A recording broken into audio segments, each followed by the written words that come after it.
ஆமா, அதெல்லாம் என் மகன் தொண்டையில இறங்கவே இறங்காதே. இப்பதான் வேற வழி இல்லையே, சாப்பிட்டு தானே ஆகணும். சரி, வேணும்னா உங்க 2 பேருக்கு நண்டு தொக்கு கொடுத்து விடவா? அது ஹலோ ஹலோ, வேணாம் அத்தை, எதுக்கு உங்களுக்கு சிரமம்? இதுல என்னடி சிரமம்? நான் கொடுத்து விடுறேன். Please please. இல்ல அத்தை, பரவாயில்ல. சரி, ஏதாவது வேணும்னா கேளு. தனியா போனதுனால எல்லாம் தனியாவே போடணும்னு நினைக்காத, புரியுதா?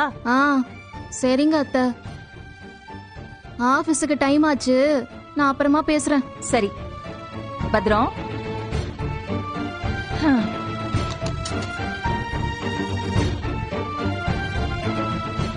சாப்பாட்டுக்கு ஆசைப்பட்டு என் மன நிம்மதி இருக்குல்ல, அதை என்னால இழக்க முடியாது. கண்டிப்பா இழக்கவே முடியாது.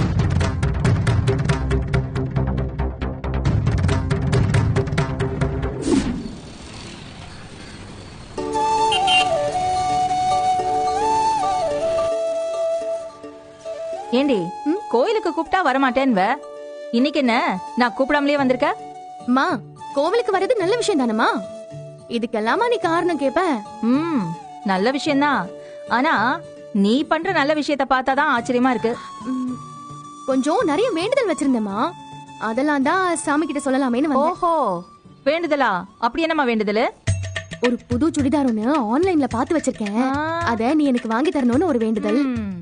அப்புறம் கம்மல், பச்சை கலர் கல் வச்சது. கம்மலா? அம்மா, தங்கம்லாம் இல்லம்மா, சும்மா கவரிங், அத வாங்கணும்னு ஒரு வேண்டுதல். ஏண்டி, அவன் நல்ல படிப்பு வரணும், மார்க் வாங்கணும், நல்ல வேலைக்கு போகணும்னு ஆசைப்படுவாங்க.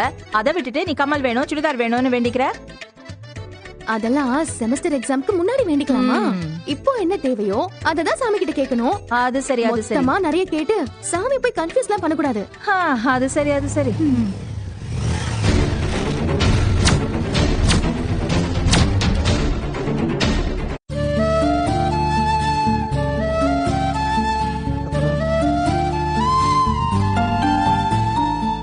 அக்கா, அக்கா நில்லு. அக்கா. ஏய், எவனோ அக்கா அக்கான்னு கூப்பிட்டா திரும்பி திரும்பி பார்த்துட்டு வருவியா? வா பேசாம. அக்கா எப்படி இருக்க? எங்க நீங்க கோயிலுக்கு போயிட்டு வரீங்களா? ஆமா, பாம்புக்கு பால் ஊத்தி வளர்த்தேன்ல, அந்த பாவத்தை கோயிலுக்கு போய் கழிச்சிட்டு வரேன். என்னக்கா நீ இப்படி எல்லாம் பேசுற? இத பாரு, அக்கா அக்கான்னு திரும்பவும் சொன்ன கொன்றுவன் பாத்துக்கோ. யாருக்கு யாரா அக்கா? ஆமாமா, இப்பதான் இவன் கண்ணுக்கு அக்கான்னு தெரியுது போல.